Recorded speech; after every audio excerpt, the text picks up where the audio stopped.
하나님께서 주신 말씀은 데살로니가전서 4장 13절에서 18절 말씀입니다. 데살로니가전서 4장 13절에서 18절 말씀입니다. 제가 봉독해 드리겠습니다. 형제들아, 자는 자들에 관하여는 너희가 알지 못함을 우리가 원하지 아니하노니 이는 소망 없는 다른 이와 같이 슬퍼하지 않게 하려 함이라. 우리가 예수께서 죽으셨다가 다시 살아나심을 믿을진대 이와 같이 예수 안에서 자는 자들도 하나님이 그와 함께 데리고 오시리라. 우리가 주의 말씀으로 너희에게 이것을 말하노니 주께서 강림하실 때까지 우리 살아남아 있는 자도 자는 자보다 결코 앞서지 못하리라. 주께서 호령과 천사장의 소리와 하나님의 나팔 소리로 친히 하늘로부터 강림하시리니 그리스도 안에서 죽은 자들이 먼저 일어나고 그 후에 우리 살아남은 자들도 그들과 함께 구름 속으로 끌어올려 공중에서 주를 영접하게 하시리니 그리하여 우리가 항상 주와 함께 있으리라. 그러므로 이러한 말로 서로 위로하라. 아멘. 오늘 말씀 가운데 사도 바울이 잘 쓰는 표현입니다. 뭐뭐에 관하여는, 자는 자들에 관하여는, 이런 말씀을 통해서 당시 데살로니가 성도들 중에 먼저 죽은 자들에 대해서 많은 궁금증을 가지고 또 그들이 혹시나 예수님을 맞이하지 못해서 예수님이 재림하실 때 함께하지 못함으로 인해서 그들에게 어떤 불이익이 가지는 않는가라는 것에 대한 염려와 걱정이 있었나 봅니다. 그래서 사도 바울에게 대해서 먼저 죽은 자들, 자신의 가족들이 될 수도 있고요, 또 친구들이 될 수도 있습니다. 그들에 대해서 어떻게 될 것인가, 오늘 그 부분에 대해서 말해줍니다.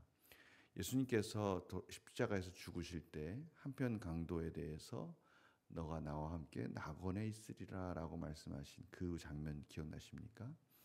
오늘 바로 그 부분을 말씀하시는 겁니다. 이 먼저 죽은 자들, 그들에 대해서 그것이 끝인 것처럼 말해서는 안 된다라는 것이 오늘 13절입니다. 자는 자들에 관하여 너희가 알지 못함을 우리가 원하지 아니하노니 이는 소망 없는 다른 이와 같이 슬퍼하지 않게 하렵니다. 죽은 것이 끝인 사람들, 부활이 없다라고 말하는 사람들, 그들에 대해서는 참으로 그들은 슬플 수밖에 없죠. 왜냐하면 죽음이 마지막이니까요. 그러나 오늘 분명히 말합니다. 저희들에게는 부활이 있다는 것입니다. 저희들이 죽는 순간 하나님 앞으로 가게 됩니다. 그것을 우리는 낙원이라고 표현을 하죠. 하나님의 나라가 임할 때, 예수 그리스도께서 재림하실 때 육체적 부활과 함께 이제 저희들은 영생의 삶을 천국에서 살게 됩니다. 그러나 천국 이전에 이 낙원이라는 곳에 머무르게 되는 것이죠. 그래서 여기 자는 자들이다라는 표현을 3번이나 쓰고 있습니다. 물론 이 당시 문헌을 보면 이 자는 자들이다라는 이 표현이 유대교 또 그리스도교인들만 쓰는 것이 아니라 죽음이 마지막이라고 생각하는 자들 역시 그들이 그 슬픔을 표현하기 위해서 자는 자들이다라는 표현을 쓰는 것을 보게 됩니다. 그러나 그들이 자는 자들이라는 그 표현 속에는 부활의 소망은 없어요. 그러나 신약에서 우리 예수 그리스도를 믿는 자들에 대해서 자는 자들이라는 이 표현 속에는 잠깐 우리 육체는 무덤에 있지만 우리의 영혼은 하나님 앞에 가게 되고요. 그러한 부활의 소망을 갖는다는 의미에서 자는 자들이다라는 표현을 쓰고 있습니다. 저희들은 부활의 소망을 믿는 그 마음으로 잠깐 잔다라고 표현하고 있지만 엄밀히 말하면 육체적으로는 땅에 머무르지만 저희의 영혼은 하나님 앞에 가게 되는 것이죠. 낙원에 머무르게 됩니다. 그럼 낙원에서 뭐 하고 있나? 이런 여러 가지 것들에 대해서는 저희가 알 필요가 없습니다. 성경에서는 분명히 저희들이 깨달아야 될 것, 알아야 될 것만 가르쳐주고 있기 때문에 그 이상의 것을 알려고 하는 순간 저희들은 많은 오해에 빠지게 됩니다.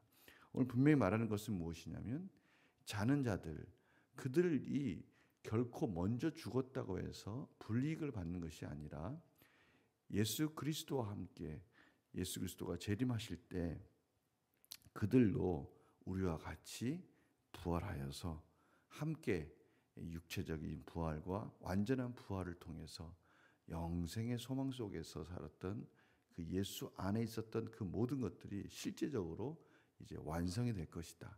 이제 하나님 나라에서 영생의 삶을 동일하게 살 것이다라고 말씀해 주는 것에 그 포커스가 있는 겁니다. 불이익이 없다. 전혀 불이익이 없이 다시 다 만나게 될 것이다. 이것이 우리의 부활의 소망이다라고 가르쳐주고 있는 것이죠. 우리가 주의 말씀에서 너에게 이것을 말하노니 주께서 강림하실 때까지 우리 살아남은 자는 자보다 결코 앞서지 못하리라. 결코 먼저 죽었다고 그래서 손해를 본다든지 예수 그리스도께서 오시는 그 순간에 함께 한다고 해서 더 낫다. 이렇게 생각하지 마라. 다 똑같이 우리의 부활의 소망은 동일한 것이고 중요한 것은 뭐냐면요. 오늘 17절에 있는 것이 중요합니다. 그 후에 우리 살아남은 자들도 그들과 함께 구름 속으로 끌어올려 공중에서 주를 영접하게 하시리니 그리하여 우리가 항상 주와 함께 있으리라. 우리가 예수 그리스도 안에 구원받게 된다면 예수 그리스도 안에서 그것을 믿는다고 우리가 예수 그리스도 십자가를 바라보는 그 모든 자들, 예수 안에 연합된 자들, 이러한 삶을 사는 자들은 이제 예수님께서 재림하실 때 그 예수와 연합된 완전한 연합의 그 삶을 살게 될 것이고 영생의 삶을 살게 될 것이다. 죽음이 끝이 아니라는 것은 죽음 후에 영생의 삶이 기다리고 있고 부활의 삶이 기다리고 있기에 저희들은 그 부활의 소망 속에서 죽음을 두려워하지 않는 삶, 그 삶 속에서 이 세상을 나그네로 살면서 저희들이 주일에 같이 말씀 나누었듯이 하나님을 기쁘시게 하는 삶 속에서 부활의 소망 속에서 이 세상에 이 땅에 있는 것들의 세속적인 욕망에 집착하고 마치 죽음이 끝인 것처럼 사는 그러한 삶이 아니라 영생의 소망 속에서 하나님 앞에 가서 부끄럽지 않는 부활의 소망 속에서 저희들이 살아야 된다는 것을 다시 한번 가르쳐주고 있는 것입니다. 그래서 18절에 그러므로 이러한 말로 서로 위로하라.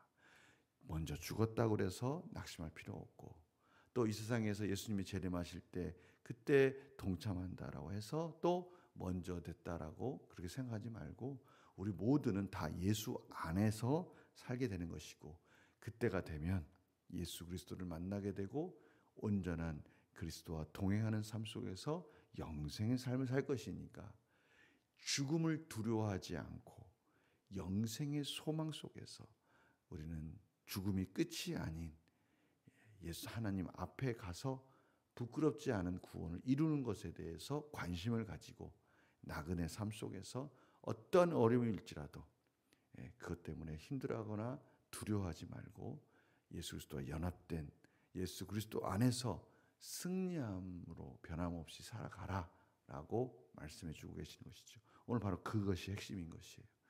먼저 죽었다고 낙심하지 말고 그들을 반드시 또 만나게 될 것이니까 이 부활의 소망, 이 소망을 놓지 마라.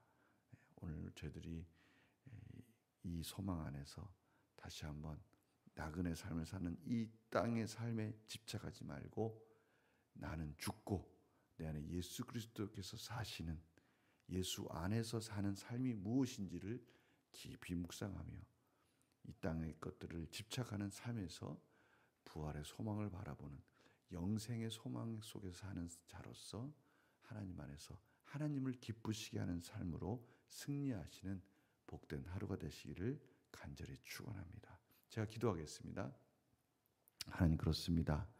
저희들 문득문득 죽음이 마지막인 것처럼 움켜쥐려 하고 이기적인 삶을 살려고 하는 그런 욕심에서 벗어나서 부활의 소망, 먼저 죽은 자도 다시 만나고 예수님께서 재림하실 때 우리 모두가 함께 한 자리에서 영생의 삶 속에서 그리스도와 온전히 동행하는 복된 삶을 산다라는 것을 잊지 말게 하시고 하나님 앞에 갈 때 부끄럽지 않은 구원을 이룰 수 있도록 오늘도 그 영생의 소망을 가진 자로서 죽음이 마지막인 것처럼 이 땅을 집착하는 삶이 아니라 죽음으로부터 자유함을 얻은 참으로 넉넉하고 복된 삶을 살아가는 하루가 되게 하여 주시옵소서.